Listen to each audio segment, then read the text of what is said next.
Grab your soup pot from the basement, bring it up, and you're gonna hit them a tablespoon and a half of olive oil.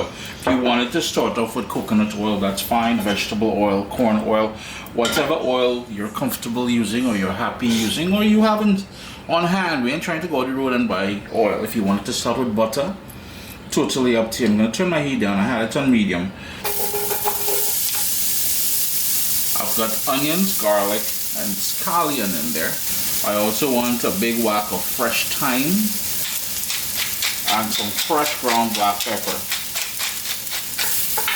Turn the heat down to low if I haven't already said that. I'm just going to give that about 3 minutes just to soften up and pull out all those flavors. If you are adding Scotch bonnet pepper chopped, you can add some chopped Scotch bonnet pepper in there. If you're floating your pepper later on whole, you can add it later on. The onion and garlic and everything is nice and soft. That thyme has released all that flavor. And believe it or not, that fresh ground black pepper did its thing as well too. So now is when we're gonna introduce the chicken feet to the pot. And those were trimmed and washed. And I have a full video on doing that over at the Food FAQ channel. But all you want to do now is let that sort of mix up with everything here and take on some of the flavors that we started with. As that happens, I'm going to go in with salt, but I'm not going to go too heavy with the salt, and I'll explain why shortly. Along with carrot, your regular everyday potato, I am also using Edo's sweet potato and what we call Christophine. Some people call it chocho, chayote, different names according to which part of the world you are. So with the sweet potato, all you would do is use a paring knife and or a potato peeler, and you would just peel it as you would a regular potato. Any sort of blemishes, you will cut those like the bottom here. Boom, you're gone. That's going into the rubbish. I don't have a composter, or I would be composting for my garden. We do have a citywide compost system, so it's going into the green bin, which would go into the city compost area. So there, I'm just going to hit that 1, 2, and that's going to go into my bowl with the others. With the Edos, this is what it's going to look like, and you're just going to, again, using a paring knife, you would remove that outer skin, that sort of furry skin. If you have sensitive hands, may I recommend that you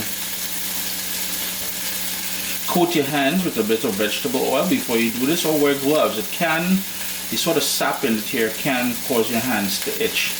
And once I have it peeled, I'm just going to cut it in half.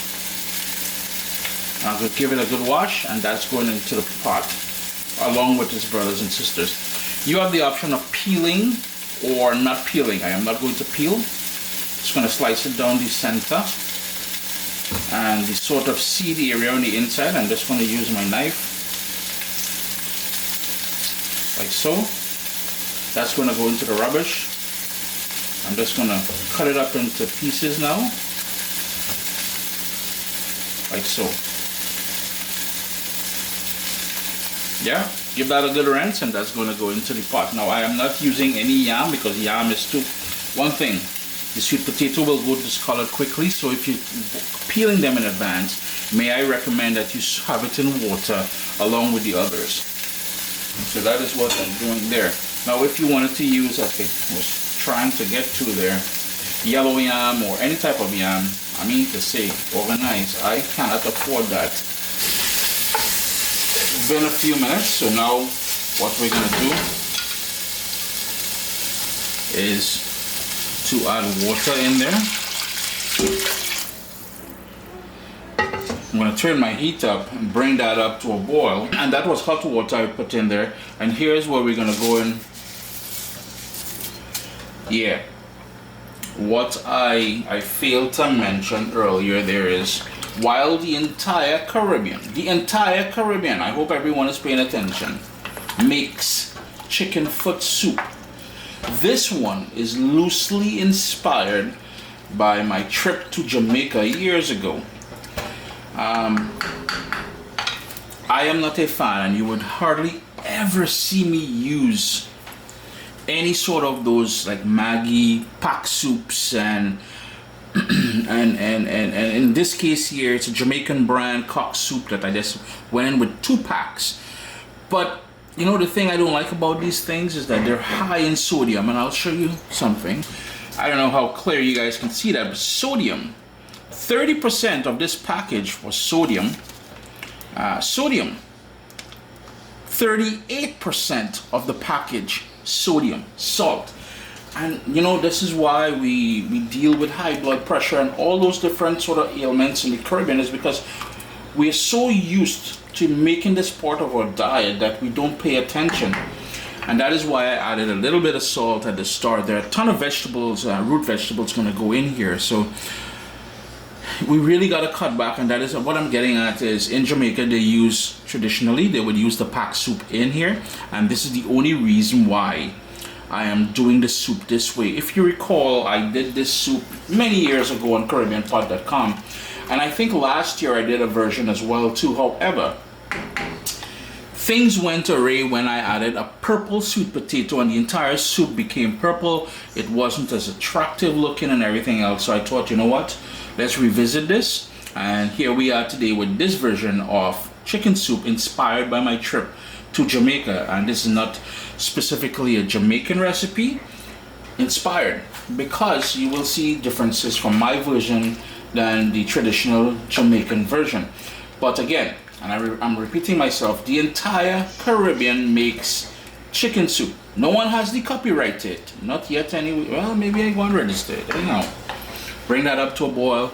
We're going to reduce it to a rolling boil and let it go for 10 minutes. One of the reasons why it was important for me to overemphasize that the entire Caribbean makes chicken foot soup is because we tend to be a bit competitive, a bit narrow-minded, and it's fueled by ignorance, 1, and 2, traits from colonialism left us with a sort of competitive nature that we need to prove ourselves and stuff like that, and we have the best and stuff like that. It's, we can get into that at another time. This is the food. It's starting to come up to a boil, so we're looking good. We're looking good. As it starts coming up to a boil, I like to go in with my pumpkin, and that's 2 pounds of pumpkin, along with a couple of these allspice or pimento berries. I'm just gonna add 5 of them. Hit that to stir. That is totally optional, and the reason why I want the pumpkin in here is because I want that pumpkin to break down and sort of add body to the soup.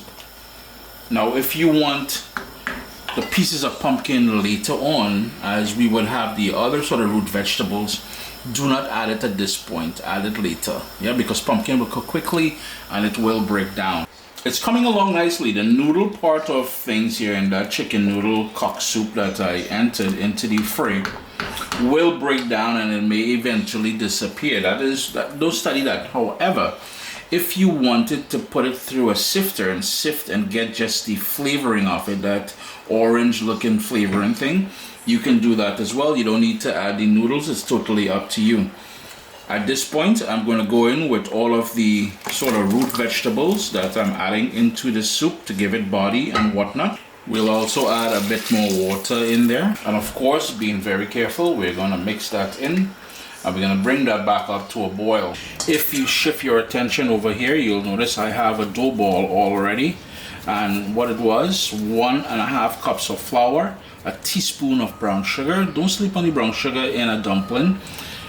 Something my friends from Barbados showed me. And a 1/4 teaspoon of salt. I made this very soft dough.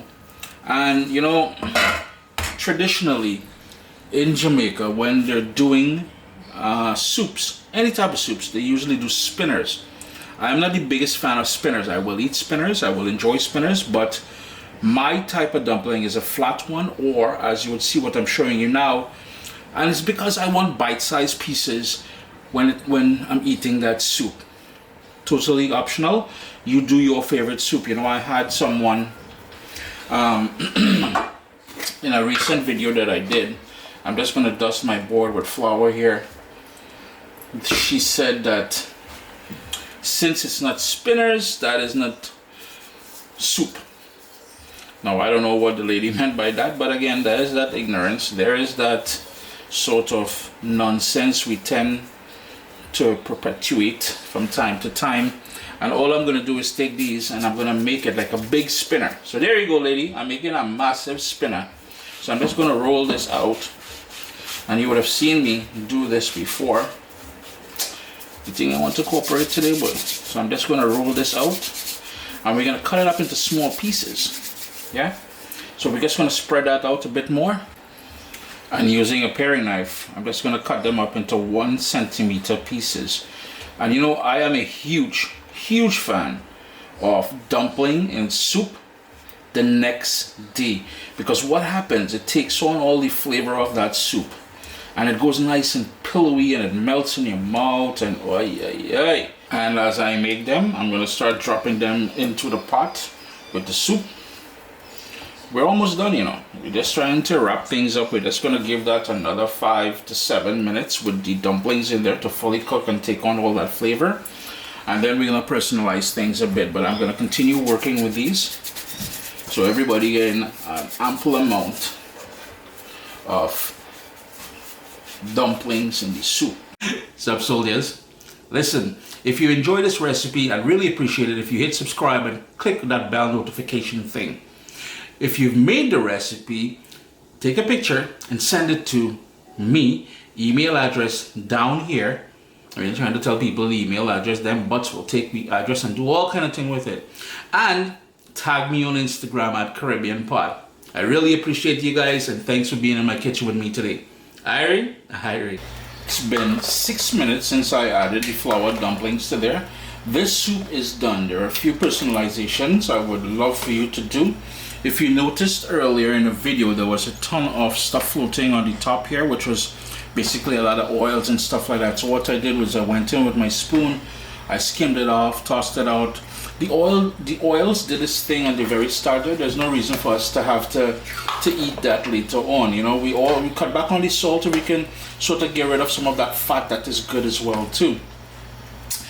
The last thing I like doing in here is some chopped parsley. I'm going to go in with that parsley. Work that in. At this point you would taste it for salt, adjust that salt according to your own preference. And you would have noticed I did top it up with more water. Actually, I did so 2 times. I don't want to overstir this because I want the sweet potato, the eddos, the dumplings are not going to fall apart. You notice the Christophine or Chocho held its shape. Chris here, CaribbeanPot.com. Always a pleasure having you guys in the kitchen with me. And the reason why I topped it up with some more water is because I want more of that broth. Just look at that broth there is pure niceness, yeah?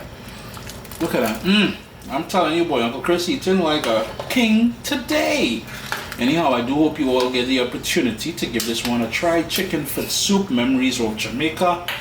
And again, we are not the only ones in a specific island in the Caribbean who makes chicken foot soup. We all do appreciate that, yeah?